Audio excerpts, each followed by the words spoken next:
Shalom, kita berjumpa kembali dalam channel YouTube saya. Dan pada kesempatan ini kita sama-sama akan belajar mengenai suatu topik yang cukup menarik, yang akhir-akhir ini sangat banyak diperbicarakan orang, yaitu mengenai ajaran dari Tiongkok. Dan untuk topik ini saya beri judul mengupas ajaran sesat Gereja Tuhan Yang Maha Esa.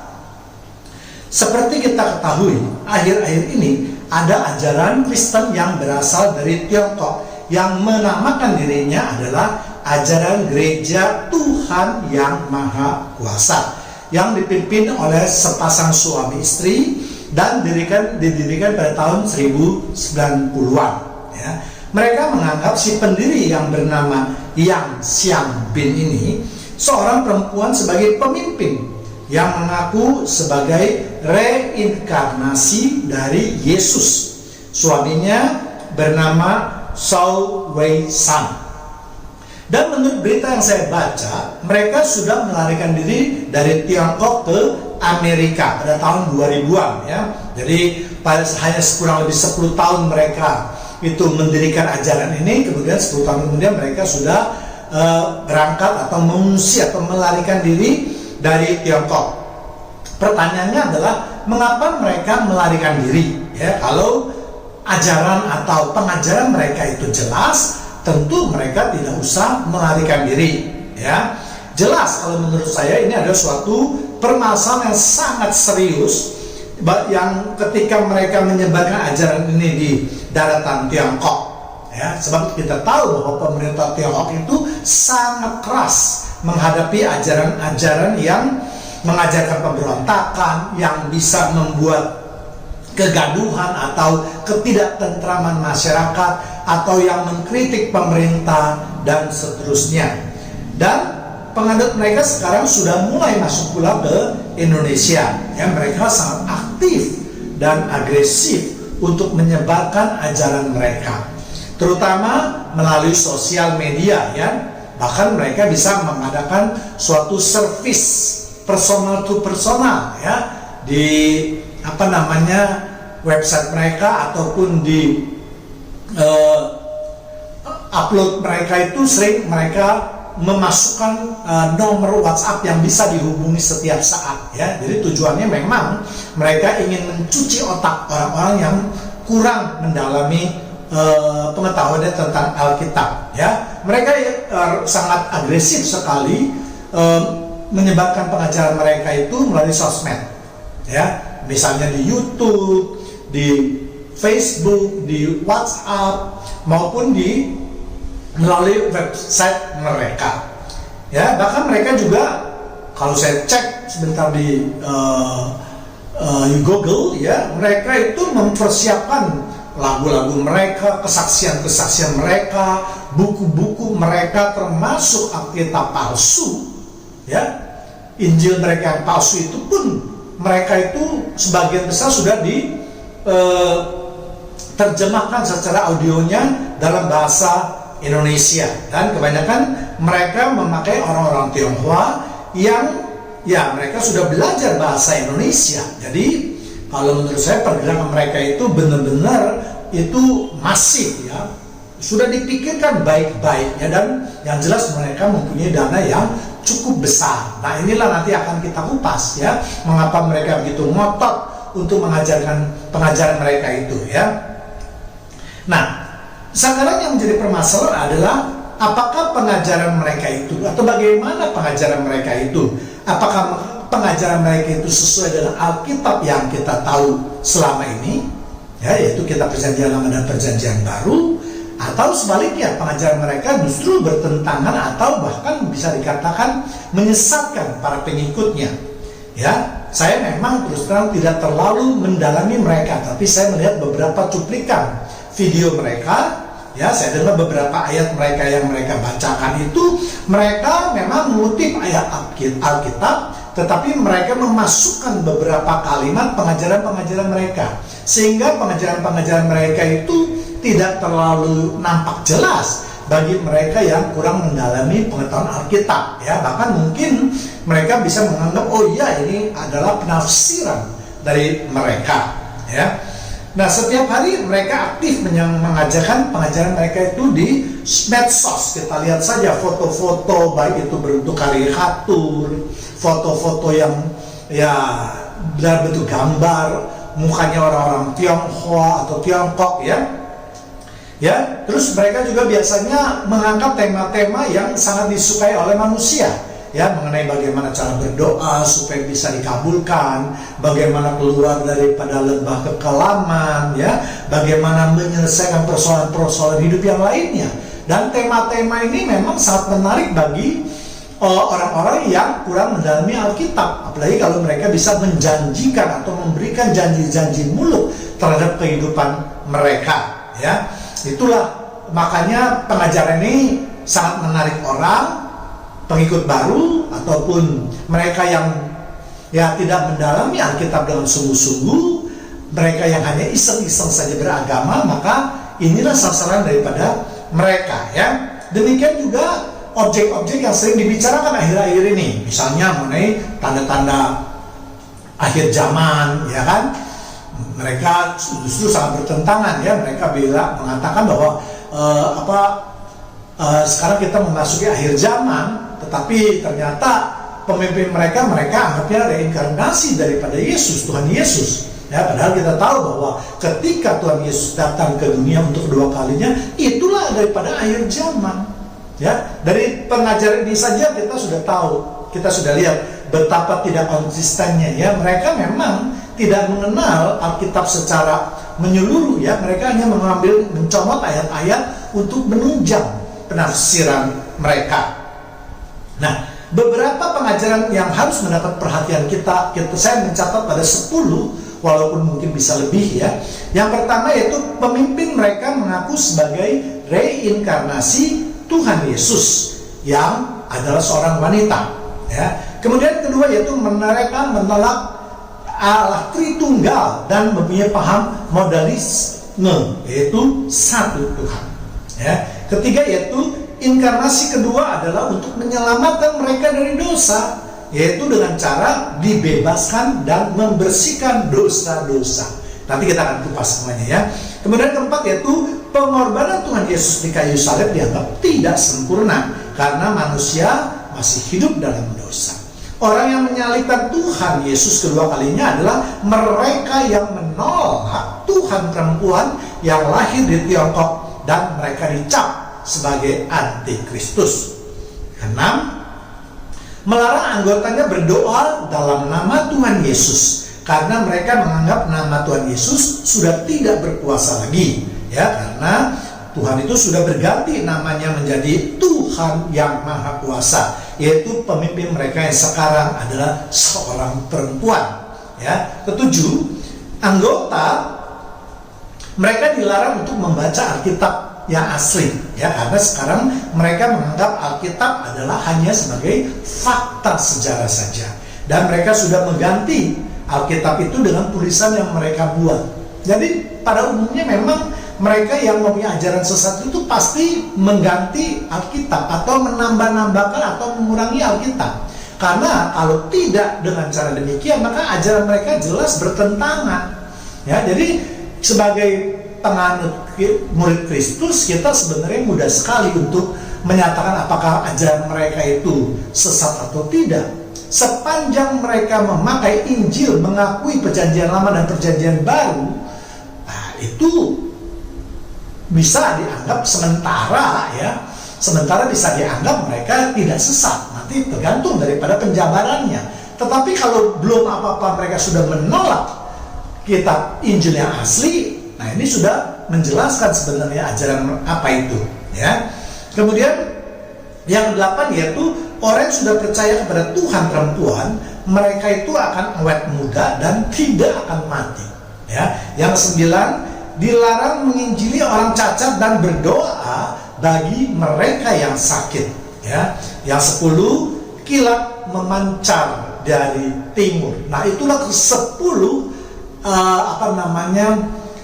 masalah yang saya anggap bertentangan dengan ajaran Kristen yang asli itu, ya.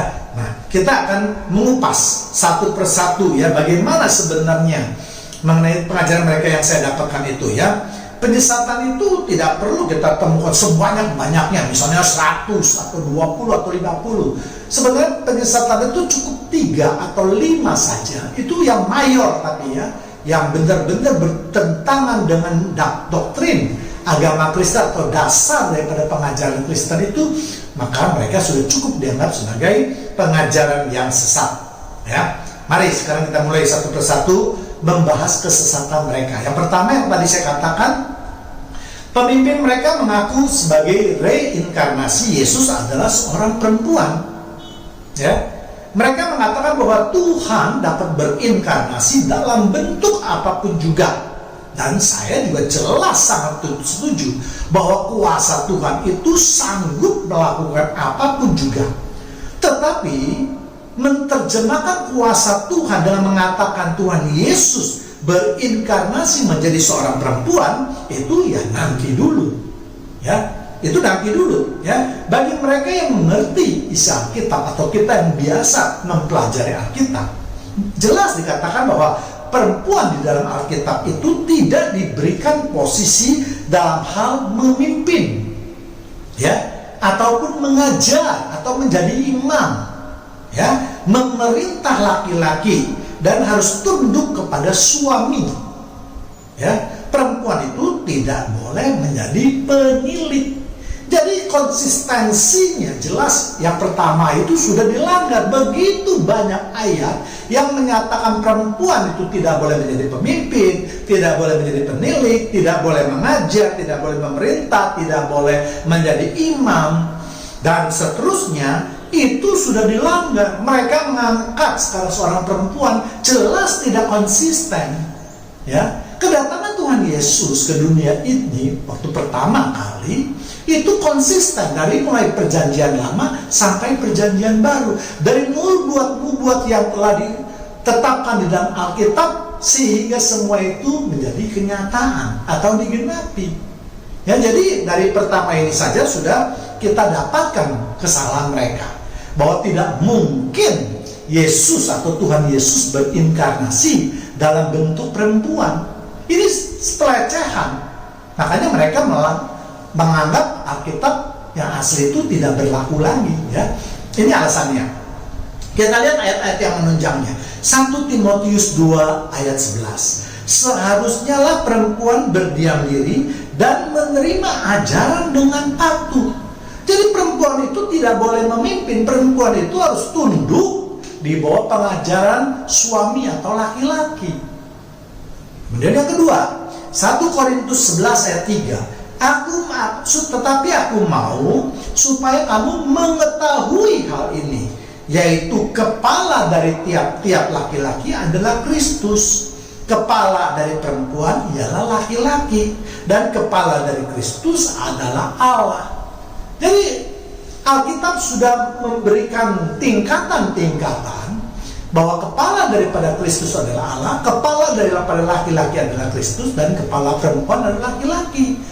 Kalau perempuan itu memimpin, jelas dibalik nanti. Kepala laki-laki adalah perempuan. Ya, nanti kita akan jelaskan lagi ya. Ini cuma sedikit saja ya. Kemudian kita lihat juga di 1 Timotius 2 ayat 12. Aku tidak mengizinkan perempuan mengajar. Saya ulangi lagi ya. Aku, Tuhan, tidak mengizinkan perempuan mengajar dan juga tidak mengizinkan memerintah laki-laki. Hendaklah ia berdiam diri. Jadi ini memang hubungannya dengan pada saat jemaah atau pada saat ibadah. Jadi perempuan itu tidak boleh menjadi pemimpin, apalagi dia menyatakan diri sebagai reinkarnasi Tuhan Yesus. Ya, jelas ini sangat bertentangan. Tuhan kita adalah Tuhan yang konsisten ya. Dahulu, sekarang dan selama-lamanya dia tidak pernah berubah. Konsistensi terhadap kuasanya, konsistensi terhadap firman-Nya. Ya, kalau dimasuki dengan ajaran-ajaran sesat ini, jelas nanti akan terjadi kontradiksi. Ya, kemudian di 1 Timotius 3:2 A dan B. Karena itu pendiri jemaat haruslah seorang yang tak bercacat, suami dari satu istri. Ya, suami dari satu istri. Jadi jelas suami yang memegang peranan, bukan istri dari satu suami. Jangan dibalik-balik, karena ada juga pengkhotbah yang saya dengar, mereka membolak-balikan firman Tuhan. Ya, jelas tidak boleh. Siapa kamu boleh membalik-balikan firman Tuhan? Firman Tuhan mengatakan suami dari satu istri. Konsisten tadi beberapa ayat ya. Dan yang terakhir Roma 9 ayat 20. Siapakah kamu, hai manusia, maka kamu membantah Allah? Ya, dapatkah yang dibentuk berkata kepada yang membentuknya, mengapakah engkau membentuk aku demikian? Ya, jadi jelas firman Tuhan sudah menegaskan bahwa memang nanti pasti banyak yang akan mencoba untuk melanggar, untuk melawan firman Tuhan. Makanya firman Tuhan mengatakan, hei manusia, siapa kamu itu? Kamu itu diciptakan oleh Allah. Masa kamu bisa memerintah Allah? Tidak mungkin, tidak boleh itu terjadi. Ya, bejana itu dibentuk menurut pembuatnya. Tidak bisa dibalik masa pembuatnya itu dibentuk oleh bejana. Tidak masuk di akal sama sekali. Ya, ini juga termasuk buat pengkhotbah wanita yang mencoba untuk melawan firman Tuhan yang saya katakan perempuan dilarang memimpin ini atau mengajar. Ya, banyak alasan, tetapi ingat, Tuhan lihat isi hati kamu. Ya. Ya, jadi berdasarkan ayat-ayat yang tadi saya kemukakan, tidak mungkin seorang perempuan menjadi seorang pemimpin umat. Ya, sebaliknya firman Tuhan melarang mereka menjadi pemimpin umat. Jadi kalau ada yang mengatakan bahwa Allah dapat berbuat apa saja dengan kuasanya, sekali lagi tidak bisa diterjemahkan seenaknya. Saya sangat setuju Allah kita adalah Allah yang maha, termasuk maha kuasa. Tetapi Allah yang maha kuasa itu jangan terus dibelok-belokkan, sehingga nanti firman Tuhan dia tidak keruan akhirnya. Ya, yang jelas bahwa Allah tidak akan melawan atau menentang firman-Nya sendiri. Ya, untuk lebih jelasnya mungkin jemaat Tuhan yang terkasih dapat melihat video saya yang lain yang saya beri judul perempuan tidak boleh menjadi pengkhotbah. Yang di sana juga dikupas secara jelas. Ya, jadi jelas mereka yang mengajarkan kesesatan tadi itu saya rasa tidak mengetahui inti daripada Alkitab. Sekali lagi mereka hanya mencoba ayat-ayat yang mereka perlukan untuk menunjang pengajaran mereka. Selebihnya kemudian mereka tambah-tambahkan dengan ajaran mereka, sehingga pengajaran mereka itu tidak terlalu jelas bagi mereka yang kurang mengerti akan firman Tuhan. Ya. Kemudian yang lain yaitu Alkitab jelas dengan sangat tegas menjelaskan bahwa Allah Bapa mengirimkan anaknya yang tunggal. Kita lihat di Yohanes 3 ayat 16. Karena begitu besar kasih Allah akan dunia ini, sehingga ia telah mengaruniakan anaknya yang tunggal, supaya setiap orang yang percaya kepadanya tidak binasa, melainkan beroleh hidup yang kekal. Ya. Kata anak dalam bahasa Indonesia memang bisa diartikan laki-laki dan perempuan, Tetapi dalam terjemahan King James Version dikatakan dengan kata son, yang berarti anak laki-laki. Jadi memang kita harus memberikan apresiasi kepada saudara tua kita, yaitu orang-orang Katolik yang sampai hari ini tetap konsisten mempergunakan kata putra daripada anak. Karena putra itu belas orang laki-laki. Demikian juga kalau kita lihat di dalam bahasa Ibrani aslinya, itu juga menyatakan laki-laki. Ya, jadi ayat tadi jelas mengatakan bahwa Tuhan Allah, yaitu Bapa yang di sorga itu hanya mempunyai satu anak saja. Untuk itulah maka disebut anak tunggal. Masa tidak mengerti ya? Kalau anak tunggal berarti hanya satu-satunya saja. Jadi kalau ada orang yang mengaku-ngaku sebagai anak lagi, anak Allah, apalagi seorang perempuan, jelas itu tidak masuk di akal kita. Ya, anak Allah itu harus laki-laki, karena tujuan dari Bapa di sorga mengirimkan anaknya yang tunggal adalah untuk menjadi pemimpin umatnya. Jadi Allah mengirimkan anaknya bukan iseng-iseng belaka.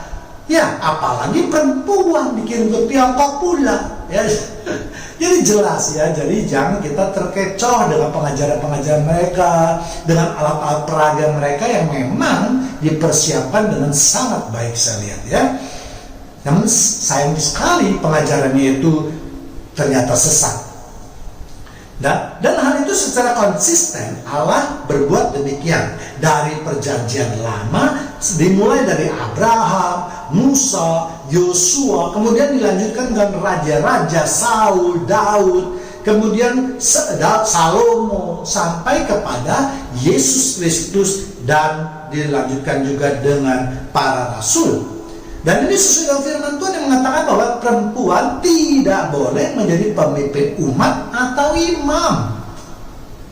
Ya, konsisten kita lihat dari mulai perjanjian lama, mulai dari Abraham sampai terakhir itu para rasul, itu semuanya umumnya adalah pemimpinnya adalah laki-laki.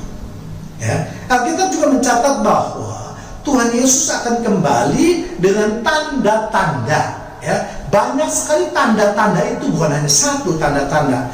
Memang dikatakan dimulai dari banyaknya bencana alam, ya. Namun jangan hanya berhenti di situ saja. Bencana alam, kesengsaraan, jangan hanya berhenti di situ saja. Masih banyak lagi tanda-tandanya. Dan yang lebih penting atau yang paling dekat dengan kedatangan Yesus adalah jika para malaikat sudah keluar dari surga dan meniup sangkakala dengan dahsyat. Jadi kedatangan Tuhan Yesus itu tidak sembunyi-sembunyi, diam-diam tiba-tiba muncul di Tiongkok. Ya, kedatangan Tuhan Yesus itu diumumkan dalam tanda petik ke seluruh dunia. Kita lihat di Matius 24 ayat 31. Ia akan menyuruh keluar malaikat-malaikatnya dengan meniup sangkakala yang dahsyat bunyinya. Jadi Tuhan Yesus tidak hanya menyuruh satu malaikat, tapi Tuhan Yesus menyuruh keluar malaikat-malaikatnya. Berapa jumlah malaikat di surga? Ratusan ribu. Jadi kalau ratusan ribu mereka semua keluar dari surga, kemudian meniup sangkakala dengan suara yang dahsyat, maka kiranya suara sangkakala itu bisa didengar di seluruh dunia, tidak hanya di Tiongkok saja. Ya.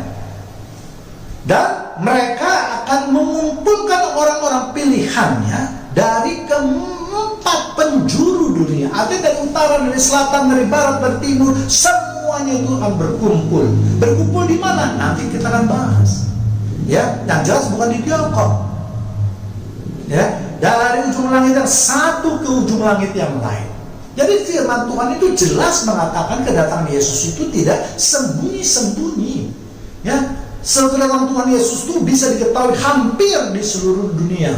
Orang-orang pilihannya yang akan datang. Ya, kalau kita membaca ayat sebelumnya, yaitu Matius 24 ayat 29 sampai 30, segera sesudah siksaan pada masa itu, matahari akan menjadi gelap dan bulan tidak bercahaya, dan bintang-bintang akan berjatuhan dari langit, dan kuasa-kuasa langit akan goncang.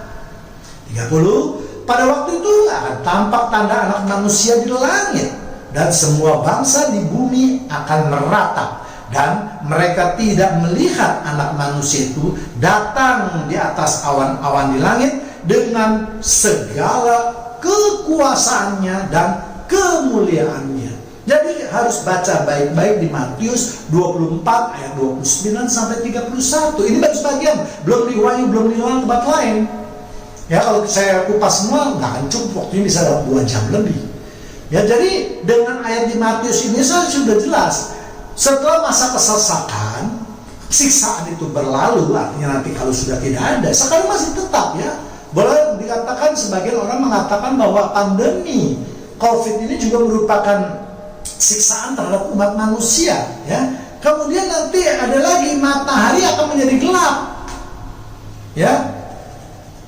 Jadi matahari gelap itu janganlah diartikan sebagai gerhana matahari, bulan juga gerhana bulan, itu tidak bisa. Yaitu gerhana matahari atau gerhana bulan atau bulan menjadi merah, itu bisa dijelaskan secara ilmiah. Artinya pada waktu-waktu tertentu memang kondisi bulan akan berubah menjadi merah. Tetapi yang dimaksud dengan firman Tuhan ini adalah suatu yang di luar daripada kebiasaan itu, di luar daripada akal manusia, di luar daripada kebiasaan-kebiasaan yang bisa terjadi, yang bisa diterjemahkan dalam ilmiah, di luar itu semua ya, yang tidak dapat diterjemahkan oleh ilmuwan yang dimaksud oleh itu ya. Jadi sekali lagi, Alkitab sudah menjelaskan setelah masa kesukaan itulah baru akan disusul dengan tanda-tanda yang menyatakan kedatangan Yesus. Itu menjelaskan salah satu tanda akhir dari kedatangan Yesus. Banyak sekali tanda-tanda sebelum kedatangan Yesus, dan itu memberikan suatu peringatan kepada seluruh umat manusia di bumi ini ya, bukan hanya di Tiongkok saja. Sebab ayat tadi mengatakan akan mengumpulkan orang-orang pilihannya. Jadi siang ini yang tinggal di desa, di kampung, tiba-tiba mengangkat diri sebagai Tuhan, ya kalau masih ada yang percaya bodoh sekali. Ya, tidak membaca Alkitab dengan baik. Ya, cuma misalnya dia kan dari timur, ya Tuhan kan bisa berbuat apa saja, cukup sampai di sana saja. Iya, bagi mereka yang bodoh gampang disesatkan, bagi mereka yang pintar terlalu banyak pertanyaan-pertanyaan yang tidak bisa dijawab dengan baik. Ya, jadi sekali lagi saya ulangi bahwa Alkitab tadi sudah menjelaskan bahwa akan mengumpulkan dari keempat penjuru dan dari ujung bumi yang satu atau ujung langit yang satu ke ujung langit yang lain. Jadi hampir seluruh dunia bisa mengetahui tanda-tanda mengenai kedatangan Yesus Kristus. Ya, memang tanda-tanda yang pertama-tama adalah saya katakan tadi masa-masa sulit, masa-masa siksaan, yaitu yang tadi gempa bumi, longsor, peperangan, wabah penyakit, dan seterusnya. Namun tanda lain adalah matahari yang menjadi gelap ya tadi, dan bulan tidak bercahaya. Bulan tidak bercahaya ini juga sering ditafsirkan dengan gerhana bulan, atau pada bulan-bulan tertentu bulan menjadi merah. Beberapa bulan yang lalu sudah ribut tuh ajaran dari Tiongkok ini. Wah, kiamat sudah datang, lihat bulan sebentar lagi merah. Buktinya sampai hari ini kita masih tetap hidup seperti biasa. Life is useful. Ya, seharusnya para pengikut itu bertanya kepada pemimpin pengajarnya, mana katanya akan terjadi kiamat, bulan sudah merah. Ya, jadi jangan terlalu bodoh sekali lagi ya. Ya, demikian juga dengan matahari ya, jelas itu bukan yang dimaksud dalam Alkitab. Sebab yang tadi saya katakan gerhana matahari atau bulan itu sudah ada sejak zaman dahulu kala, sudah beribu-ribu tahun itu sudah terjadi. Ya, itu semua adalah disebut dengan fenomena alam dan bukan tanda akhir zaman. Tetapi yang dimaksud dengan tanda akhir zaman adalah suatu kelainan di luar kebiasaan dari yang kita ketahui selama ini. Yang tadi saya katakan tidak dapat dijelaskan dengan ilmu pengetahuan. Juga dikatakan bintang-bintang akan jatuh dari langit, dan ini tidak dapat juga ditafsirkan meteor yang jatuh, sebab meteor dan bintang jelas berbeda. Ya, perkataan Alkitab itu dikatakan bintang-bintang akan jatuh, artinya bintang yang kita lihat yang bentuknya segi 5 itulah yang akan berjatuhan, dan kuasa langit akan runtuh, kuasa iblis akan jatuh ketika Yesus datang kedua kalinya. Ya, pada waktu itulah maka tanda anak manusia di langit dan semua manusia di bumi akan meratap dan melihat anak manusia datang di atas awan-awan dengan segala kuasanya. Jadi Tuhan Yesus datang ke bumi bukan hanya Tuhan membawa badannya saja, tetapi dengan kuasa dan kemuliaannya. Ya, jadi sekali lagi kedatangan Tuhan Yesus itu tidak diam-diam atau hanya diketahui ada sekelompok orang kecil saja, tetapi firman Tuhan mengatakan bahwa semua manusia akan meratap, artinya banyak sekali umat Allah yang akan dijamah dan dilawat sehingga mereka bisa merasakan hadirat Tuhan ketika Tuhan datang. Ya, kita ingat ketika Yesus berbicara dengan Musa dan Nabi Elia, itu murid-muridnya merasa sangat bahagia. Kenapa? Karena berada di sekitar mereka. Ya sama, ketika Yesus datang, kita yang berada di sekitar Tuhan Yesus pun akan merasakan hadiratnya, akan merasakan jamahannya. Ya, sehingga mereka semuanya bisa meratap. Meratap itu apa? Menangis. Ya, sebagai tanda sukacita sekaligus juga tanda kekhawatiran atas dosa mereka. Jadi sebagian orang ketika Yesus datang itu dijamah oleh Tuhan Yesus, dia bisa merasakan kegembiraannya karena merasa hidupnya itu dipersembahkan untuk Tuhan. Dia melayani Tuhan dan hidup Tuhan dengan sungguh-sungguh. Tetapi ada juga mereka yang hidupnya kurang berkenan, menyesal, juga meratap, memohon ampunan terakhir kepada Tuhan Yesus atas dosa-dosa mereka. Dan yang terakhir yaitu maka malaikat-malaikat yang tadi akan meniup sangkakala dengan suara yang dahsyat. Bukan suara sangkakala ditiup dengan pelan-pelan, tapi suara yang dahsyat. Tujuannya apa? Tujuannya itu untuk memberitahukan atau memberikan tanda kedatangan anak manusia yang sebagai raja di atas raja. Jadi sekali lagi kedatangan Tuhan Yesus itu harus atau pasti diketahui oleh banyak manusia. Jadi kalau menurut saya pengakuan si Xiang Bin ini jelas adalah mengada-ada, ya, sama sekali tidak alkitabiah atau saya boleh bilang ngaco, ya. Banyak sekali firman Tuhan yang dilanggarnya, ya, dan untuk itulah maka ajaran mereka itu dilarang di negara Tiongkok sehingga dia kabur pengajarannya, ya. Mereka juga dilarang untuk membaca Alkitab yang asli, ya, dan boleh saya katakan mereka itu adalah ajaran yang sesat karena ini mayor, ya, bukan minor. Sampai saat ini kita semua belum pernah mendengar para malaikat membunyikan sangkakala. Jadi jelas Tuhan Yesus belum datang. Ya, kalau Xiang Bin mengaku bahwa dia ada sebagai reinkarnasi Tuhan Yesus, mana tanda-tanda yang tadi saya sebutkan tadi? Mana tanda yang sudah kita bahas tadi? Tidak ada satu tanda pun yang dipenuhi secara pribadi oleh orang yang bernama Xiang Bin ini. Ya, Xiang Bin juga tidak dapat menunjukkan kuasanya ataupun kemuliaannya sebagai anak Allah. Ya, Yesus juga mengatakan akan datang dengan cara yang sama dengan saat Yesus diangkat ke sorga.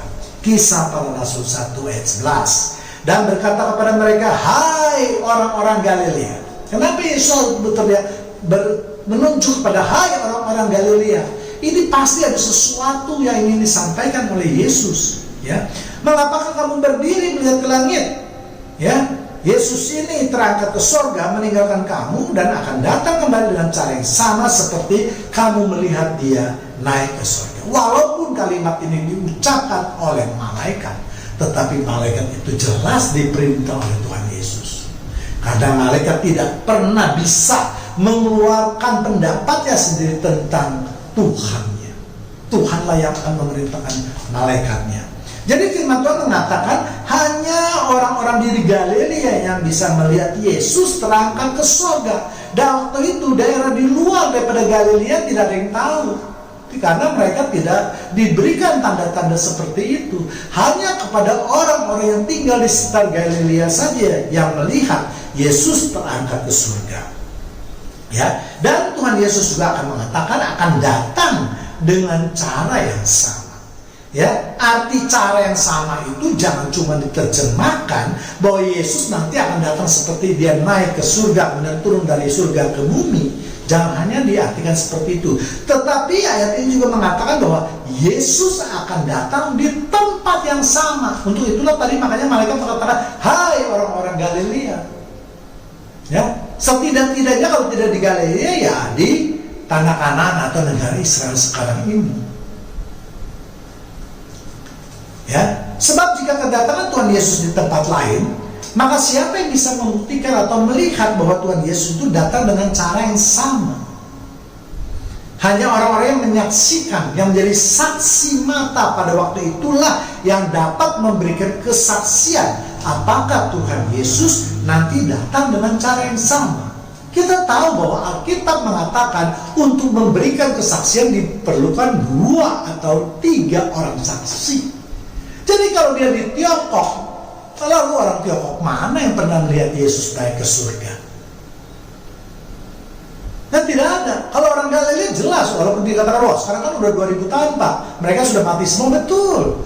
Tapi cerita dari turun-temurun itu jelas akan terus dinyatakan. Ya, jadi kalau menurut saya, Yesus pasti akan datang ke tanah Galilea dan bukan di dataran Tiongkok. Dan Tuhan Yesus akan datang dengan postur tubuh yang sama, tidak berubah menjadi wanita. Ya, sebab jika postur tubuhnya berubah, maka umat mana yang bisa tahu bahwa Yesus sudah datang kedua kalinya? Sama seperti ketika yang tadi saya katakan, ketika Yesus bertemu dengan Nabi Elia dan juga Musa untuk di bukit untuk berbicara, ya. Kita lihat di Matius 17 ayat 3, maka nampak kepada Musa dan Elia sedang berbicara dengan dia. Jadi ketika Yesus itu nanti datang kedua kalinya ke dunia ini, juga pasti dengan bentuk yang sama, postur yang sama tubuhnya. Kalau tidak, nanti pasti akan menimbulkan masalah yang besar. Kita tahu bahwa kedatangan Yesus yang pertama saja, yang sudah dinubuatkan begitu banyak dalam kitab Perjanjian Lama, masih banyak mengalami kendala di dalam Perjanjian Baru. Walaupun Tuhan Yesus sudah menunjukkan kuasanya, menyembuhkan orang sakit, membangkitkan orang sakit, mengontrol atau mengendalikan alam dan seterusnya, masih ada masalah.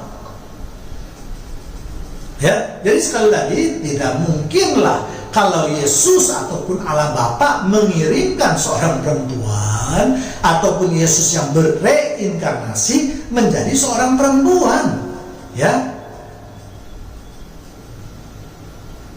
Keturunan apalagi reinkarnasi Allah pastilah tidak kawin, ya. Dia harus kudus, sama seperti Yesus yang juga tidak kawin, apalagi mempunyai anak. Sebab dengan kawin itu berarti dia sudah melakukan dosa, ya.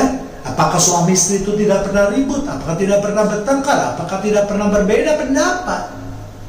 Ya. Lalu bagaimana dengan anaknya kalau yang satu kudus, yang satunya dosa? Ya, terlalu banyak pertanyaan-pertanyaan yang timbul, ya. Kalau kita lihat sekarang, ya, jadi sangat aneh dan kalau menurut saya mungkin gila, sedikit gila, ya. Kalau orang yang tidak mempunyai tanda-tanda atau kuasa seperti Allah tetapi mengaku dirinya seperti Allah. Dan yang lebih gila lagi atau lebih bodoh lagi adalah pengikutnya, ya. Seharusnya jika mengaku anak Allah, itu semua datangnya dari Allah. Yesus ketika datang ke bumi pun, itu Yesus Allah Bapa yang di surga mengatakan, kepadanya lah aku berkenan. Dia mengirimkan anak yang tunggal. Banyak pernyataan Allah yang menyatakan bahwa Allah Bapa mengirimkan Yesus ke dunia ini. Tujuannya apa? Untuk menyelamatkan manusia, seperti itu sudah saya katakan tadi. Ya, Yesus memulai dengan menyatakan kuasanya dengan berbagai mukjizat yang tadi saya sebutkan. Ya, untuk apa? Untuk memperlihatkan bahwa Dia berkuasa. Dia mempunyai kuasa seperti Allah. Dia berkuasa atas maut, sehingga dia bisa membangkitkan orang mati. Bahkan dia juga bangkit dari kematiannya. Nah, bagaimana dengan Xianbin ini? Apakah dia pernah membuat suatu mukjizat? Pertanyaan itu harus dijawab oleh Xianbin dan pengikutnya. Jangan cuma bisa ngomong Tuhan berkuasa bisa merubah apapun juga, atau kilat dari timur, jangan 2 ayat itu yang dipakai saja. Modalnya cuma 2 ayat dari Alkitab yang tebalnya sekian. Ya, jadi pertanyaan saya, tolong dijawab oleh pengikut-pengikutnya ya. Apakah Syambin ini pernah memperlihatkan kuasanya sebagai reinkarnasi dari Tuhan Yesus? Ya. Jadi kalau menurut saya ada 3 hal yang harus diperhatikan ketika seseorang itu menyatakan dirinya adalah anak Allah atau Allah ya. Yang pertama itu orang itu pasti gila kalau menurut saya. Ya, orang semacam Syambin itu adalah pengikutnya, dan pengikutnya adalah orang-orang gila. Karena pendapat mereka itu tidak didukung oleh fakta dan kenyataan. Yang saya bilang, tunjukkan kepada saya kalau memang dia ada inkarnasi daripada Allah. Bukti, orang-orang Yahudi, orang-orang Farisi, ahli Taurat, semua meminta Tuhan memberikan tanda, memberikan bukti. Dan Yesus sudah begitu banyak memberikan bukti, tetapi mereka toh masih tidak bisa percaya. Bagaimana dengan Syambin ini? 1 tanda pun tidak diberikan, 1 mukjizat pun tidak dinyatakan. Bagaimana kita bisa mengatakan bahwa dia adalah reinkarnasi daripada Tuhan Yesus? Ya, atau lebih gampang lagi, sekarang kan sudah COVID nih, COVID-19, suruh Syambin lah, ya, patahkan dulu itu pandemi COVID-19 ini. Ya, dulu di Wuhan pemerintah Cina turun tangan, kita lihat di media, di TV segala macam. Tidak ada tuh Syambin yang turun tangan. Ya, kalau Syambin memang mampu, dia harusnya bisa menghadapi COVID-19 itu dan segera akan lenyap dari muka bumi ini. Ternyata tidak. Ya, kemudian kalau dia sudah bisa menghadapi COVID, baru dia coba suruh dia membangkitkan orang-orang yang mati karena COVID. Itu pun sebenarnya tidak dapat kita katakan dia adalah Tuhan. Sebab banyak sekali orang yang mampu, kita baca di Alkitab. Para rasul pun mampu membangkitkan orang mati. Ya, tapi itu ada salah satu tanda dari sekian banyak tanda bahwa ia adalah anak Allah atau Allah. Ya, buktikanlah. Ya, mungkin nanti ada pengikut yang mendengarkan khotbah saya, ya jangan nyeleneh, ya jangan hanya bisa menghujat. Ya, coba buktikan, kita boleh berdiskusi dengan secara alkitabiah gitu ya, secara orang dewasa ya. Buktikan bahwa memang ajaranmu itu adalah benar dan tidak sesat. Ya. Kemudian yang kedua yaitu kita lihat orang yang itu ada pasti pembohong atau penipu. Orang yang mengaku-ngaku itu adalah orang yang berbohong atau menipu, karena sesungguhnya dia manusia biasa yang mengangkat diri sebagai Allah.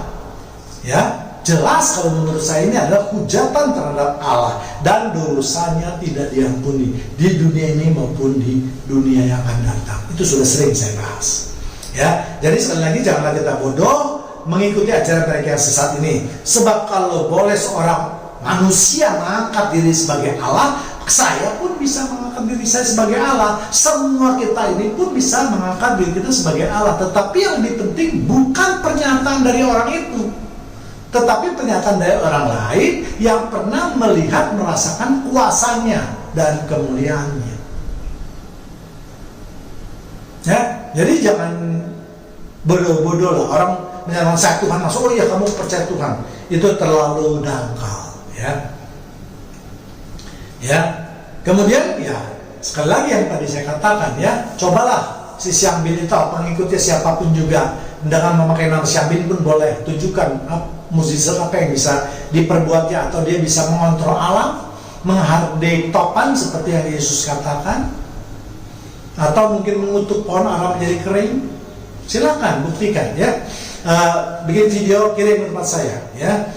Apakah kita sanggup mengubah sesuatu seperti yang Yesus juga lakukan, mengubah air menjadi anggur ya.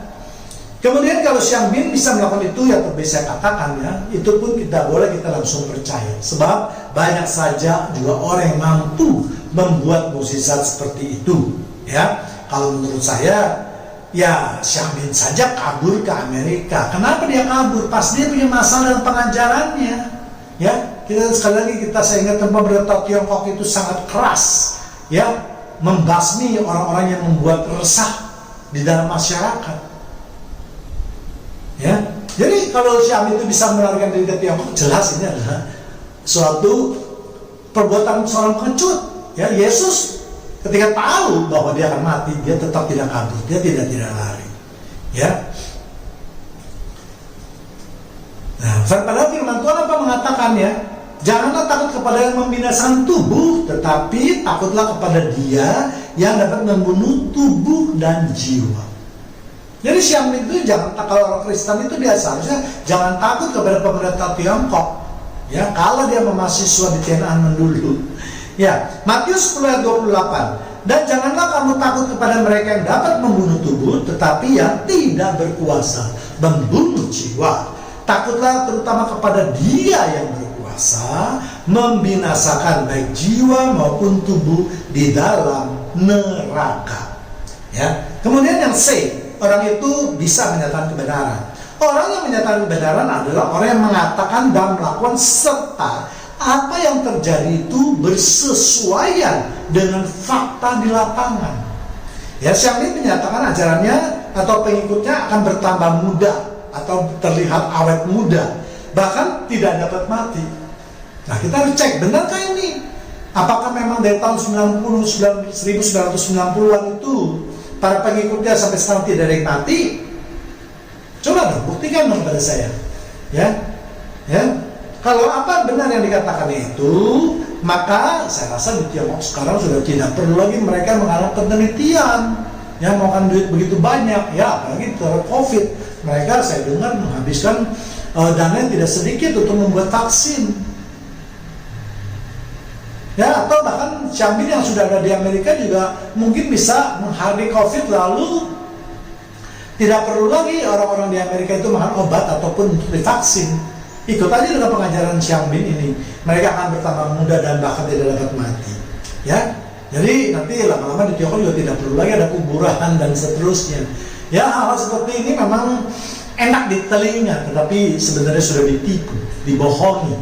Ya, jadi sekali lagi, benarkah itu semua bisa terjadi? Ajarannya Xiaomi ini, ya, kalau menurut saya dia aja pengecut kok, dia aja udah kabur ke Amerika kok. Dan saya mengatakan bahwa kebenaran itu hanya ada dalam firman Tuhan, sebab Tuhan merupakan sumber daripada kebenaran sendiri.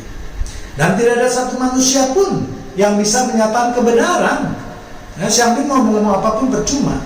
Yesus ketika akan dihukum, dia tidak lari ke tempat lain, ya. Walaupun Yesus tahu bahwa itu akan mengakibatkan kematiannya. Apakah Yesus tidak sanggup melawan para tentara Romawi dan orang Farisi? Oh, jelas sangat sanggup. Ya, Yesus pun mengatakan bisa mengerahkan pasukan malaikat. Namun Yesus tidak melakukannya. Kenapa? Karena untuk menggenapi firman Tuhan. Ya, Matius 26 ayat 53. Atau kau sangka bahwa aku tidak dapat berseru kepada Bapakku supaya ia segera mengirimkan lebih dari 12 pasukan malaikat membantu aku? Nah, mengapa pemimpin yang bernama Xiaomi ini melarikan diri ke luar negeri, yaitu ke Amerika? Karena dia sendiri takut mati. Dia takut dibunuh oleh tentara Tiongkok atau pemerintah Tiongkok. Nah, bahwa mereka yang percaya tidak akan mengalami kematian, bagaimana? Pemimpinnya takut mati. Nah, jelas menurut saya ini adalah suatu kebohongan atau penipuan. Ya. Alkitab sudah mengatakan bahwa kedatangan Yesus kedua kalinya adalah untuk menghakimi umat manusia dan bukan untuk menyempurnakan kehidupan manusia seperti yang mereka ajarkan, ya. Matius 16 ayat 27, sebab anak manusia yang akan datang dalam kemuliaan Bapaknya diiringi malaikat-malaikatnya. Pada waktu itu ia akan membalas setiap orang yang menurut perbuatannya. Nanti Yesus datang itu tidak hanya sendiri, diiringi oleh malaikat-malaikat. Xiaomi bilang dia itu adalah Tuhan. Yesus reinkarnasi Tuhan Yesus mana? Pada waktu itu malaikatnya datang enggak? Kalau datang udah gempar seluruh Tiongkok.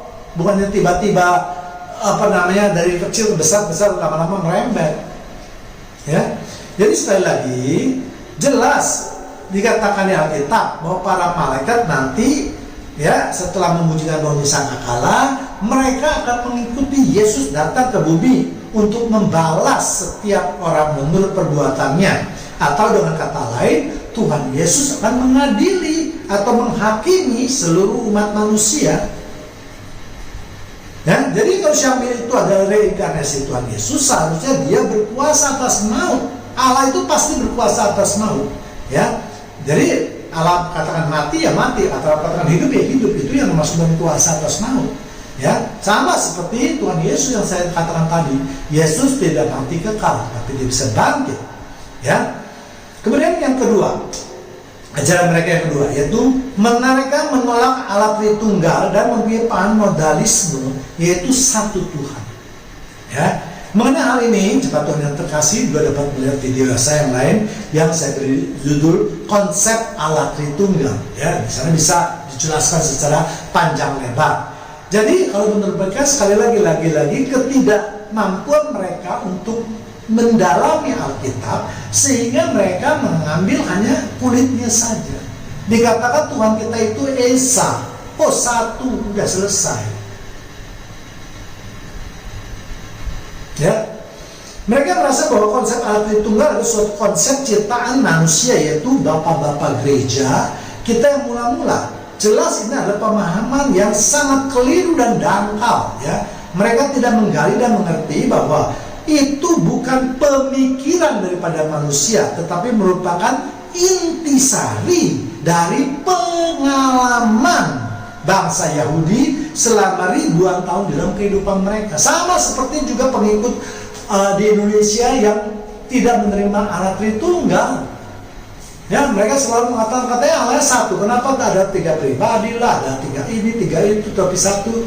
Hakikat segala macam. Mereka tidak mengerti. Mereka yang berpikir, mungkin dulu bapak-bapak gereja berpikir begini-begini. Ya, padahal konsep Allah Tritunggal itu dinyatakan karena adanya orang-orang sesat. Ya, kalau selama orang sesat itu tidak ada, tidak perlu dinyatakan suatu doktrin. Ya, justru karena itu butuh suatu pengakuan iman yang teguh supaya pengikutnya tahu, jangan sampai ikut tersesat. Karena pengajaran sesat itu kalau tidak dibantah, tidak ditolak, maka dia akan seperti kanker, menyusup terus menghancurkan agama Kristen ini. Ya, demikian juga pengikut Syambin, dia tidak mengerti. Ya, dia cuma mengerti bahwa itu selalu kan. Saya sudah bosan mendengar Allah Tritunggal kan tidak ada di Alkitab. Aduh. Ya. Jadi kalau kita lihat lagi sejarahnya, orang-orang Tionghoa kan belum lama ini ya mendapatkan kebebasan ya. Mungkin baru sekitar beberapa puluh tahun saja. Dan kalau kita lihat tadi dikatakan tahun 90, berarti kan hanya 20 tahun saja agama Kristen itu di sana. Ya, bagaimana mereka dengan pengetahuan 20 tahun itu tidak bisa mendapatkan sesuatu yang banyak. Karena yang saya katakan, iman itu perlu melalui suatu proses. Ya, jadi sekali lagi saya katakan kita tidak usah bingung kalau melihat banyak sekali orang-orang China atau orang-orang Tionghoa di Tiongkok yang ikut tersesat karena mereka juga baru dari ajaran animisme atau Konfusius. Mereka tidak memiliki dasar tentang Kristen. Jadi mereka di tempat itu ya tidak ada ajaran Kristen yang sudah mapan, yang sudah kuat imannya. Ya, jadi mudah sekali digoyah. Ya, jadi kita lihat memang pengetahuan mereka tentang Alkitab itu sangat dangkal. Tapi Alkitab sudah menjelaskan, Ibrani 5 ayat 13, sebab barang siapa masih memerlukan susu, ia tidak memahami ajaran tentang kebenaran, sebab ia adalah anak kecil. Jadi orang-orang yang menentang Allah Tritunggal itu anak kecil, anak bayi yang minta susu, tidak mengenal kebenaran. Ya, Alkitab sudah jelas mengatakan itu. Sekali lagi, jadi bangsa Tionghoa yang baru beberapa tahun pun itu baru mengenal kebebasan setelah sekian ratus tahun mereka dikungkung oleh negara komunis. Ya, dan jadi kalau menurut saya baru berumpul subur jagung lah pengetahuan mereka tentang Alkitab. Ya, tentu kita menganggap mereka masih seperti anak kecil, sehingga ya mereka gampang disesatkan. Ya, masih terus diberi susu saja. Mereka tidak mengetahui tentang kebenaran.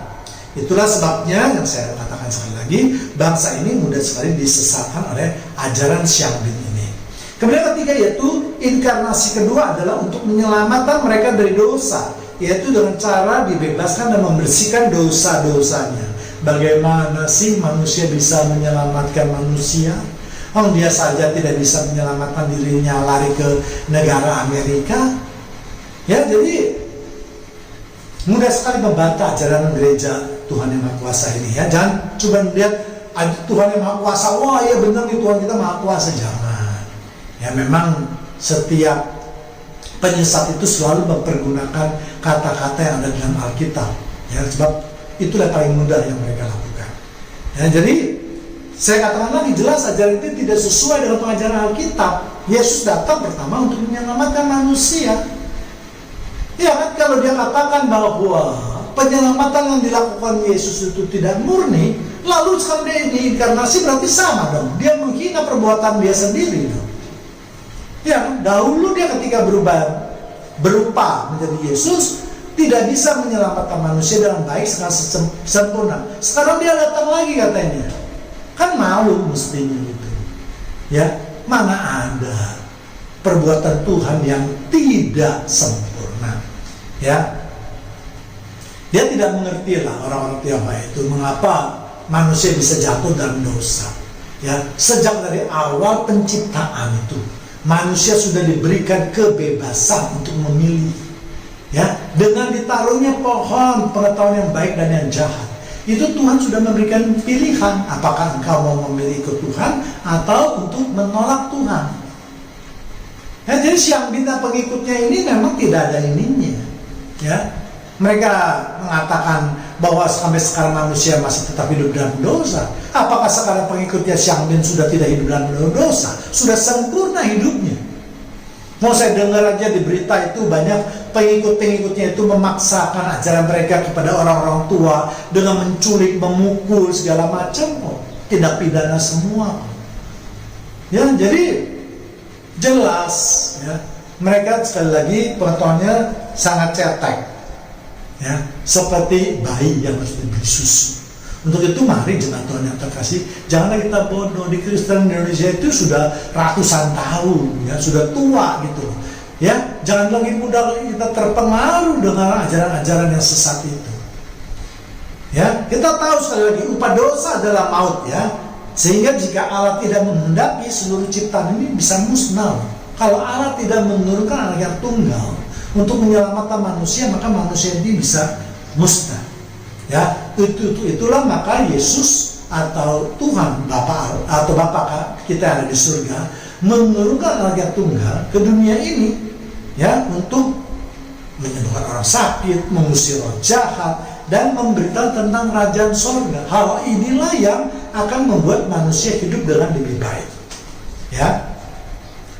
Tujuannya yang jelas supaya manusia jangan binasa. Yohanes 3:17, sebab Allah mengutus anaknya ke dalam dunia bukan untuk menghakimi dunia, melainkan untuk menyelamatkannya oleh dia.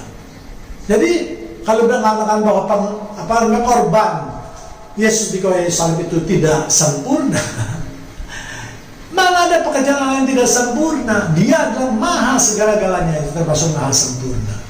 Ya, kalau Siang Bin mengatakan dia adalah reinkarnasi Yesus, berarti dia telah menghina anak Bapa, menghina Bapa yang ada di surga. Ya, ya kedua. Ya, kemudian kita bahas lagi kedatangan Yesus kedua kalinya adalah untuk menghakimi kehidupan manusia. Jadi yang pertama memang menyelamatkan, tapi yang kedua itu sudah menghakimi sesuai dengan ayat-ayat yang tadi yang sudah kita bahas sebelumnya. Ya, karena Bapa di surga tidak menghakimi manusia, semuanya telah diserahkan kepada anaknya yang tunggal. Yohanes 5:22, Bapa tidak menghakimi siapapun, melainkan telah menyerahkan penghakiman itu seluruhnya kepada anaknya. Ya, jadi Tuhan Yesuslah yang akan menghakimi seluruh umat manusia. Ya, kita lihat juga di Yudas. Yudas 1 ayat 14b sampai 15. Katanya, sesungguhnya Tuhan datang dengan beribu-ribu orang kudusnya. 15, hendak menghakimi semua orang dan menjatuhkan hukuman atas orang-orang fasik karena semua perbuatan fasik yang mereka lakukan dan karena semua kata-kata nista yang diucapkan orang-orang berdosa yang fasik itu terhadap Tuhan. Nah, nanti pengikut-pengikut Siang Bin akan terkena karmanya nanti ini. Ya, ternyata akan dihakimi. Mulut-mulut mereka telah menista Tuhan yang mengatakan bahwa pengorbanan Yesus tidak sempurna. Ya, jadi sekali lagi datang Tuhan Yesus kedua kalinya dibantu dengan orang-orang kudus nanti akan menghakimi semua manusia yang berdosa. Ya, jadi sekali lagi omong kosong kalau dikatakan bahwa reinkarnasi Xiangbin adalah untuk melepaskan dosa-dosa manusia atau untuk lebih menyempurnakan kehidupan manusia. Bagaimana mungkin sosok manusia itu dapat menyempurnakan kehidupan manusia yang lain? Iya kan? Oh, dia dicari pemerintah Tiongkok lagi-lagi dia kabur kok. Kalau dia bisa melakukan apa yang dia ajarkan, iya kan? Dia bisa mengajarkan supaya manusia tidak berdosa, maka dia ajarkan kepada tentara yang ingin menangkap dia. Ajarkan ajarannya supaya dia tidak ditangkap. Ya, jadi sekali lagi Allah Bapa tidak pernah turun ke bumi. Yang turun ke bumi adalah Tuhan Yesus sebagai Sang Firman. Jadi dengan kata lain, bahwa yang akan datang ke bumi juga adalah Tuhan Yesus. Ya, itulah sebabnya dikatakan dikatakan kedatangan Tuhan Yesus kedua kalinya. Karena yang pertama kali itu sudah dilakukan yaitu 2000 tahun yang lalu. Inilah nubuat tentang kedatangan Yesus kedua kalinya. Bukan untuk Xiangbin. Ya, Xiangbin tidak pernah dinubuatkan dalam Alkitab. Kita sebelumnya tidak kenal makhluk seperti apa itu Xiangbin.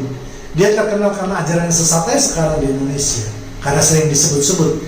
Ya, untuk menjadi terkenal karena kebodohan, karena kejelekan itu mudah sekali. Tetapi jadilah kita terkenal karena kebaikan kita, karena perbuatan baik kita, karena sesuatu yang positif. Ya.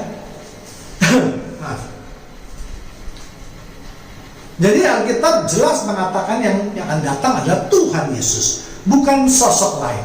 Apalagi seorang wanita yang lahir di Tiongkok pula, yang melarikan diri pula ke Amerika, yang bersembunyi pula, dan seterusnya.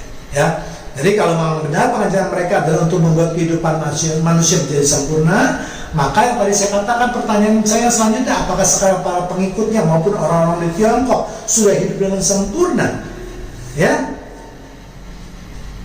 atau para pemimpin mereka yang melarikan diri Amerika adalah orang-orang yang sempurna? Apakah mereka juga telah mengajarkan kepada penduduk Amerika untuk hidup dengan sempurna? Ya, jelas itu belum. Ya, mereka ke Amerika hanya melarikan diri. Mereka tetap memantau kegiatan mereka dari Amerika. Apa artinya? Mereka tetap melihat pangsa pasar di Tiongkok. Kenapa? Karena ini masalah uang sebenarnya. Ujung-ujung daripada pengajaran Xiangbin ini adalah berbicara mengenai uang. Kita tahu kan, penduduk Tiongkok itu kan berapa? 1,7, 1,8 miliar. Nggak usah banyak-banyak, 10% aja bisa dituai.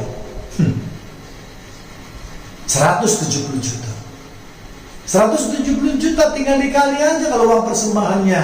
Misalnya 1.000 aja jangan banyak-banyak. Iya kan?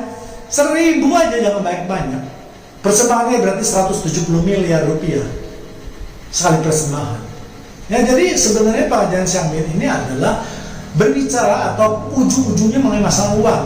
Itulah sebabnya makanya mereka mempunyai dana yang besar. Sekarang mereka bisa membuat video, kesaksian-kesaksian, buku segala macam untuk menunjang pengajaran mereka yang sesat itu. Karena mereka sudah lihat, wah ini suatu bisnis yang sangat besar, dan tidak semua orang Tiongkok yang bisa melarikan diri atau bisa tinggal di negara Amerika, kecuali mereka memang pebisnis yang luar biasa kayaknya ya, yang terkenal ya, itu mungkin bisa. Seperti aktor-aktor dulu di Hong Kong yang melarikan diri karena adanya pengembalian Hong Kong ke tangan China ya, itu bisa. Tetapi kalau orang biasa itu hal yang tidak mungkin, tidak bisa. Nah, Xiangbin ini kenapa dia bisa tinggal di Amerika sampai saat ini? Kenapa? Karena dana yang dikirimkan dari Tiongkok masih terus mereka cukupi. Mereka terus berteriak minta ditambah lagi. Bayangkan, sudah saya katakan, persembahan saat 1.000 aja. Nggak ada di Indonesia pesan 1.000. Ya kan, kalau 1.000 aja udah 170 miliar. Luar biasa ya. Besar itu kalau 1.000 10.000, wow, 1,7 triliun. Suatu angka yang luar biasa memang ya. Jadi sebenarnya ujung-ujung daripada pengajaran Xiangbin ini adalah berbicara mengenai uang. Kemudian keempat yaitu pengorbanan Tuhan Yesus di kayu salib tidak sempurna karena mereka masih hidup dalam dosa. Tadi saya sudah katakan, ya, mereka tidak mengerti bahwa Allah memberikan kebebasan untuk kita memilih mana yang baik dan mana yang jahat. Ya, Allah bisa saja menentukan manusia harus berbuat baik, tapi itu bukan sifat kodrati Allah. Allah memberi kebebasan. Allah tidak mau umatnya percaya karena ditindas, karena tidak ada pilihan lain. Demikian juga kita pengajar Kristen, kita diberi kebebasan. Apakah kita mau mempercayai Yesus, kita mau mempercayai ajaran yang benar atau ajaran yang sesat? Silakan tinggal dipilih. Ya, kalau ajaran yang sesat, ya ikutilah pengajaran-pengajaran mereka. Ya, jadi kalau kita lihat cerita backflash kembali ke cerita Adam dan Hawa, maka Tuhan telah memberikan kebebasan manusia untuk memiliki pilihan dalam hidupnya. Untuk itulah maka tadi saya katakan Tuhan menaruh pohon pengetahuan yang baik dan yang jahat di tengah-tengah Taman Eden. Ya, inilah tidak dimengerti oleh orang Tiongkok. Mereka hanya berpikir cerita Adam dan Hawa itu ya biasa-biasa saja. Ya kan, ada pohon di tengah, Tuhan iseng-iseng taruh. Ya kan, mau lihat bagaimana kenyataannya dan seterusnya. Jadi sekali lagi, memang kita harus maklumi bahwa dengan waktu yang demikian singkat itu, tentu mereka tidak akan bisa mengerti mengenai inti daripada pengajaran dalam Alkitab. Mereka hanya bisa menafsirkan kulitnya saja. Ya, kalau pengajaran mereka bisa membuat manusia hidup lebih sempurna, maka tentu sekarang di Tiongkok itu sudah banyak sekali orang yang menjadi sempurna. Ya, tetap ya. Menurut saya, sempurna itu bukanlah suatu pengajaran, tetapi suatu kasih karunia. Ya, itu harus berdasarkan bimbingan dan tuntunan serta penyertaan Roh Kudus, seseorang baru bisa dikatakan hidup secara sempurna. Sama kalau menurut saya seperti keselamatan, ya, yang merupakan juga kasih karunia dari Tuhan. Sebab akhir dari kehidupan manusia itu adalah keselamatan. Kalau mereka bisa hidup sempurna, maka itu berarti keselamatan mereka peroleh bukan dari kasih karunia, tetapi berdasarkan kemampuan mereka sendiri, kehebatan mereka sendiri. Kalau bisa mereka melakukan itu, maka mereka juga tidak perlu Tuhan lagi. Nah, siapa ini tidak perlu lagi mengatakan reinkarnasi dari Tuhan Yesus. Kalau mereka secara manusia sanggup, ya, bisa membuat manusia hidupnya menjadi sempurna. Kemudian yang kelima, orang yang menyalibkan Tuhan Yesus yang kedua kalinya adalah mereka yang menolak Tuhan perempuan yang lahir di Tiongkok dan mereka dicap sebagai antikristus. Ya, ajaran ini ya jelas menakut-nakuti orang, ya makanya kita harus belajar Alkitab secara benar, sehingga kalau ada orang yang menakut-nakuti kita mungkin cuma tinggal tersenyum saja melihat ancaman-ancaman mereka. Ya, tetapi kalau kita tidak baca Alkitab, kita tidak mendengarkan khotbah yang baik, dengan diancaman itu kita menjadi resah hidupnya. Ya, mereka mengatakan kalau tidak percaya atau menolak Tuhan perempuan itu adalah antikris. Tapi Alkitab mengatakan sebaliknya, justru mengatakan mereka sebenarnya antikristus. 1 Yohanes 2 ayat 8. Anak-anakku, waktu ini adalah waktu yang terakhir dan saat terakhir. Dan seperti yang telah kamu dengar, seorang antikristus, bukan banyak, satu orang antikristus datang. Sekarang telah bangkit banyak antikristus. Ya, seorang itu siapa? Ya, Xiang bin ini. Sekarang telah banyak antikristus, pengikut-pengikutnya. Ya, itulah tandanya bahwa waktu itu benar-benar adalah waktu yang terakhir. Jadi Xiang bin ini dengan menyatakan dia sebagai reinkarnasi Tuhan Yesus, juga kita tafsirkan sebenarnya waktu kedatangan Tuhan Yesus yang asli ini semakin dekat. Jadi Xiang bin sudah membantu mencerlikkan mata kita, membuka mata kita bahwa hidup kita jangan lagi dipermainkan, jangan membuang-buang waktu lagi. Mari jemaat Tuhan yang terkasih, kita hidup menurut perkenanan Tuhan. Ya, jadi sekali lagi Alkitab sudah mengingatkan kepada kita bahwa ada antikristus di akhir zaman ini.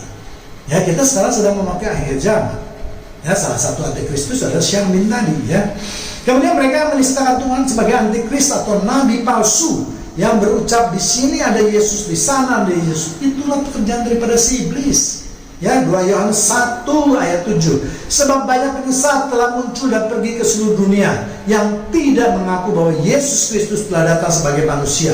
Itu adalah si penyesat dan antikristus.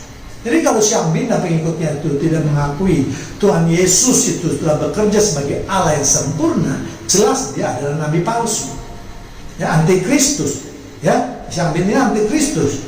Jadi sekali lagi jemaat Tuhan, ya saya minta ya, janganlah kita terus mendengarkan firman Tuhan yang terus hanya untuk mengenakan telinga kita. Bahkan ada sebagian orang Kristen yang datang ke gereja hanya untuk menghibur dirinya, mendengarkan khotbah-khotbah yang lucu-lucu. Padahal firman Tuhan itu tidak dimaksudkan seperti itu. Ingat, firman Tuhan hanya berisi 4: pengajaran, menyatakan kesalahan, memperbaiki, dan mendidik. Tidak ada yang lucu-lucuan, tidak ada. Jadi marilah para pengkhotbah yang sering melucu-lucu di mimbar sudah hilang. Jangan engkau menyebut nama Allahmu dengan secara tidak sopan. Memperguncingkan mimbar itu ada suatu dosa, ya. Ya, jadi kembali lagi ke Bang Syambin ini, memang sekali lagi saya mau katakan bahwa hanya orang-orang bodoh saja yang bisa disesatkan, ya. Kalau orang pintar tidak bisa, ya. Jangan juga sekali lagi mendengarkan firman Tuhan yang enak-enak di telinga saja, ya. Atau berharap mendengarkan firman Tuhan, kesedihannya sebentar bisa dilupakan, bukan itu. Ya, firman Tuhan itu seperti pedang yang menusuk sampai ke sumsum tulang. Itu akan merubah gaya hidup kita. Itulah maksud daripada firman Tuhan. Ya. Kemudian keenam yaitu melarang anggotanya berdoa dengan nama Yesus, Tuhan Yesus, karena mereka menganggap nama Tuhan Yesus sudah tidak berkuasa lagi, karena sudah berganti nama menjadi Tuhan yang Maha Kuasa, yaitu pemimpin mereka yang sekarang adalah seorang perempuan.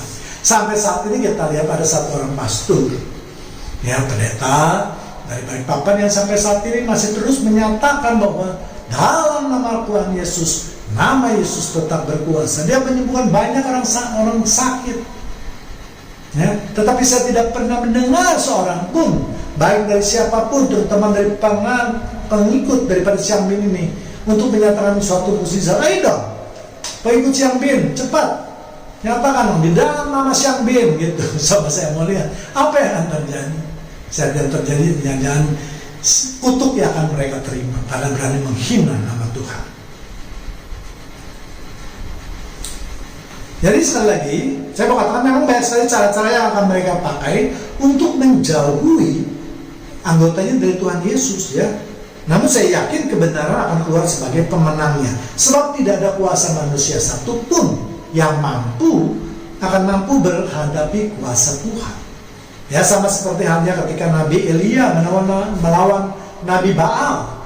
Ya, walaupun jumlah mereka banyak, tetapi kuasa manusia ataupun kuasa iblis sekalipun tidak akan mampu menghadapi kuasa Tuhan. Kemudian yang ketujuh, anggota mereka dilarang untuk membaca Alkitab, karena sekarang mereka menganggap Alkitab itu hanya sebagai fakta sejarah, dan mereka sudah mengganti Alkitab dengan tulisan yang mereka buat. Salah satu cara untuk mencuci otak adalah dengan melarang anggotanya untuk membaca kitab yang lain, apalagi kitab Alkitab yang asli, gitu ya. Mereka pasti akan menolak Alkitab yang asli dan mengganti dengan Alkitab buatan mereka sendiri. Sama seperti yang kita kenal di Indonesia, juga ada yang menyesat banyak membuat Alkitab sendiri. Jadi tanda-tanda bahwa ajaran mereka yang sesat itu adalah membuat Alkitab sendiri, jelas, ya. Mereka tidak mengerti bahwa Alkitab itu ditulis berdasarkan fakta dan pengalaman yang terjadi ribuan tahun pada masa lalu. Mereka hanya menganggap Alkitab sebagai bukti sejarah dan mengabaikan bukti kuasa Allah yang telah bekerja di dalam kehidupan mereka. Memang banyak sekali cara yang akan dipakai oleh para penyesat, tetapi yang terpenting adalah kita sebagai murid Yesus terus memegang teguh iman kita. Iman percaya kita jangan goyah.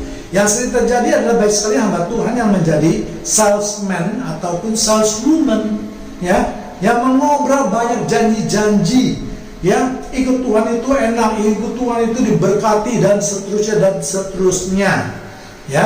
Jarang sekali mereka memberitakan firman Tuhan, memikul salib, ya, menyangkal diri, mengikuti kehidupan Yesus yang sederhana, jarang sekali.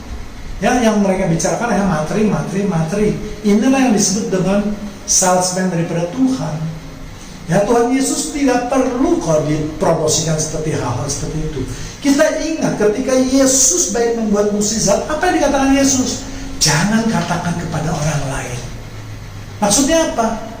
Kalau mereka mau percaya Yesus, percayalah murni, jangan karena mukjizatnya.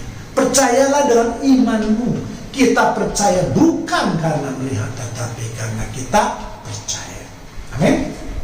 Ya, jadi kalau pengajaran-pengajaran atau firman Tuhan yang ditaburkan hanya yang berisi berkat saja, ya kemudian ketika mereka tidak menerima buktinya, maka mereka akan lari lagi pada ajaran lain lagi yang lebih menjanjikan lagi, yang penuh glamor, yang perlu dengan kehidupan warna-warni di dunia ini.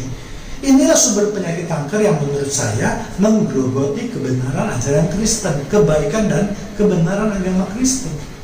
Ya, makanya kayak si Xiang Bin ini berani dia mengobrol janji apapun juga, walaupun tidak terbukti, dan pengikutnya yang bodoh itu juga tidak melakukan kritik atau mengkritisi ajaran-ajaran ini. Kemudian 8, orang yang sudah percaya kepada Tuhan, perempuan mereka akan awet muda dan tidak akan mati. Ya, tadi sudah kita kupas. Ya, kalau gitu dari tahun 90-90-an, ya, itu para pengikutnya bertambah lama bertambah muda dong. Coba tunjukkan dong pengikutnya. Saya mau lihat apakah wajah mereka ada yang tua atau mungkin tidak ada yang mati. Tunjukkan sama kita semua bahwa memang pengajaran mereka bisa demikian. Buktinya pemimpinnya saya katakan berulang kali takut mati kok. Ya, kita ingat Alkitab sudah jelas menjelaskan kepada kita bahwa umur manusia yang diberikan oleh Tuhan itu adalah 70 tahun, yaitu rohnya akan diberikan kepada kita. Kalau kita bisa hidup 80 tahun itu bonus, tapi yang kita terima hanyalah penderitaan dan kesakitan saja. Bisa sampai umur 100 tahun pun juga. Untuk itu marilah kalau kita mau berumur panjang, minta juga kepada Tuhan supaya kita diberikan roh untuk menikmatinya. Percuma kalau kita berumur panjang tetapi kita tidak bisa menikmati hidup. Ya. Kemudian 9, dilarang menginjil orang cacat dan berdoa bagi mereka yang sakit. Ya, larangan ini diberikan kepada anggotanya karena doktrinnya tadi mengajarkan mereka mengatakan manusia bisa hidup sempurna. Manusia bisa hidup sempurna itu dua, rohani dan jasmani. Untuk itulah makanya dia orang tidak boleh berdoa bagi mereka yang cacat tubuhnya karena itu tidak sempurna dalam jasmaninya. Masa ada pengajaran yang membeda-bedakan demikian? Ya, jadi keselamatan itu hanya berupa orang-orang yang utuh jasmaninya, yang cacat tidak boleh. Ya, ataupun yang memang tidak bisa mati.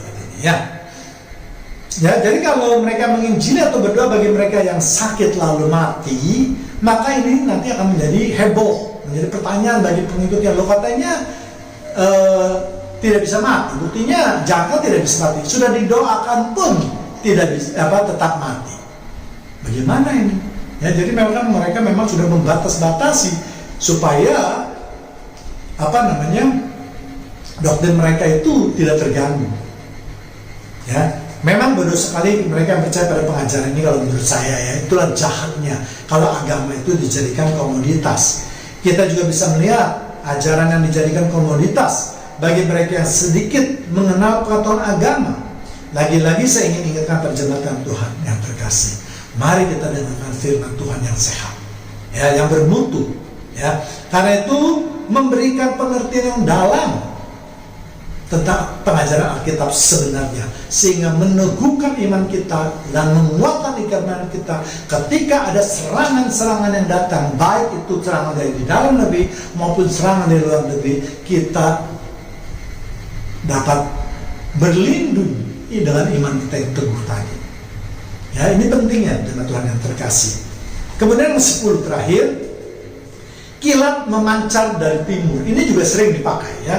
Xiang Bin tafsirkan sebagai kilat dari timur, suatu penafsiran yang menurut saya mengada-ngada. Lagi-lagi mereka tidak memahami konteks yang dibicarakan dalam Alkitab. Mereka hanya mencomot ayat saja untuk melakukan pembenaran atas pengajaran mereka.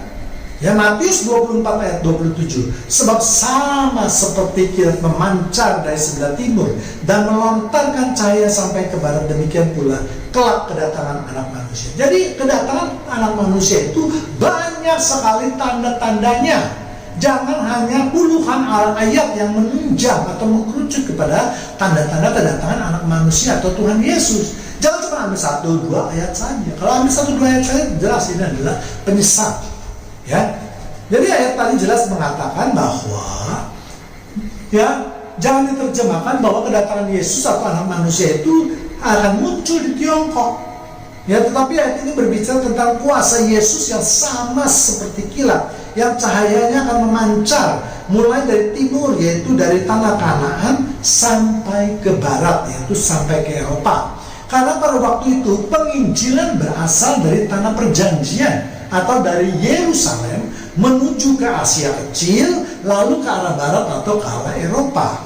Ya, pada waktu itu Tiongkok sama sekali tidak dikenal atau disebut di dalam Alkitab. Cari, ada nggak satu yang namanya daerah Tiongkok disebut di dalam Alkitab?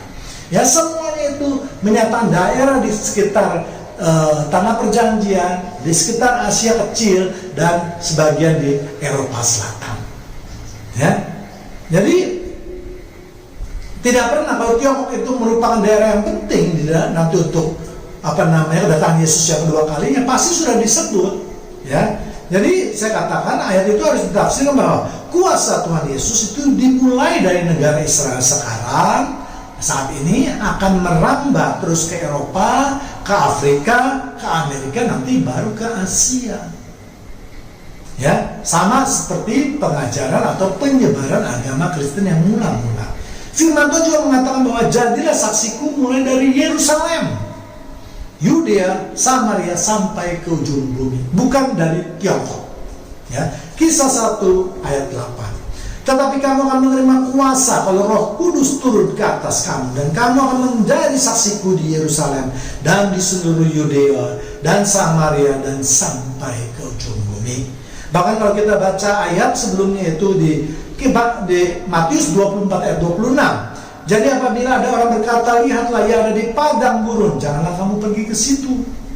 Atau lihat ia ada di dalam bilik, janganlah kamu percaya. Jadi firman Tuhan itu sudah mengingatkan kepada kita tentang penyesat ini. Jadi kalau masih ada penganut agama Kristen di Indonesia yang masih percaya kepada ajaran Xiamen ini, sungguh terlalu. Ya, bacalah coba banyak sekali Alkitab supaya kita dapat menyelami apa pikiran dan kehendak Tuhan Yesus. Ya, Alkitab sudah berbicara, jangan percaya ada orang mengatakan dia di sana di gurun, di dalam bilik dan seterusnya. Jangan percaya kalau Tuhan Yesus dikatakan ada di Tiongkok. Jangan percaya Tuhan Yesus itu akan berubah menjadi seorang perempuan. Jangan percaya. Ya, kalau masih percaya bodoh benar kita itu. Ya, karena kenapa? Karena sudah peringatin. Jangan bodoh, kita jangan bodoh. Kita harus pintar, ya. Alkitab memang mengatakan kilat akan memancar dari timur, tetapi arti timur jangan lalu ditafsirkan hanya negara Tiongkok yang berada di timur. Tiongkok bukan satu-satunya negara yang terletak di sebelah timur, ya. Tergantung dari kita ini di sebelah mana, ya kan? Kalau kita ini adalah di Taiwan misalnya, Tiongkok itu di sebelah barat dari kita, dari Taiwan, atau dari Jepang. Ya, Tiongkok itu mungkin ya di barat dayanya. Ya, jadi jangan langsung kita percaya kalau timur itu Tiongkok. Ya, bahkan kalau menurut saya tanah Kanaan itu merupakan bagian timur dari benua Eropa. Ya, jadi tergantung posisi kita. Jangan kita mau dibodoh-bodohin. Ya, jadi sekali lagi, ketika membaca firman Tuhan, jangan hanya berpedoman pada ayat 1 saja. Kalau yang itu yang terjadi, maka penyesat. Kita bisa disesatkan. Baik sekali kok. Ada orang yang selalu memakai ayat hanya 1-2 ayat saja. Dia mengabaikan ayat-ayat yang lain. Bahkan berani mempertentangkan ayat-ayat lain. Yang artinya apa? Berani mempertentangkan firman Tuhan. Berani mempertentangkan perkataan Tuhan. Ya, kalau kita bisa menggabung semua ayat-ayat tersebut, maka itu bisa memperoleh suatu penafsir yang tepat dan benar mengenai suatu nubuatan atau suatu peristiwa. Orang-orang yang ngotot mengatakan bahwa itu yang maksud dengan negara Tiongkok adalah mereka yang memang bodoh menurut saya. Ya, sekali lagi saya mau menekankan bahwa hanya orang bodoh lah yang mudah dibohongi. Termasuk di Indonesia sekarang ini juga, mereka yang mengikuti ajaran sesat itu juga pasti bodoh. Karena orang bodoh baik menerima, orang pintar pasti akan mencari informasi, terutama informasi yang bersumber pada Alkitab yang asli. Ya kan? Kalau misalnya Alkitab itu asli, Alkitab itu tidak perlu diperdebatkan, mengapa mereka harus membuat Alkitab yang baru? Tujuannya apa? Yaitu tujuannya supaya mendukung doktrin atau pengajaran mereka. Ya, mereka butuh. Kita tahu kan, ada kan juga di Indonesia yang ajaran sesat yang mempunyai Alkitab sendiri, dan itu sudah saya bahas. Ya, jadi kesimpulan saya adalah dari 10 macam yang tadi saya sebutkan, semuanya itu adalah menunjukkan kesesatannya. Kenapa? Karena bertentangan dengan ajaran dalam Alkitab. Ya, mungkin ada juga jemaat Tuhan yang terkasih mengatakan, wah saya kok menyesatkan orang ya, apa sesat, apa sesat. Marilah belajar lagi dari kata sesat itu dipergunakan di mana. Ya, ada tonton video saya, ya, penggunaan kata sesat supaya kita bisa mengerti. Ya, kata sesat itu justru tepat dipergunakan. Ya, bisa ditonton itu ya. Demikianlah pembahasan saya mengenai gereja Tuhan yang Maha Kuasa ini. Ya, semoga kita terus menambah wawasan kita mempertebal iman kita supaya tidak mudah goyah. Ya, Tuhan Yesus memberkati kita semua. Amin.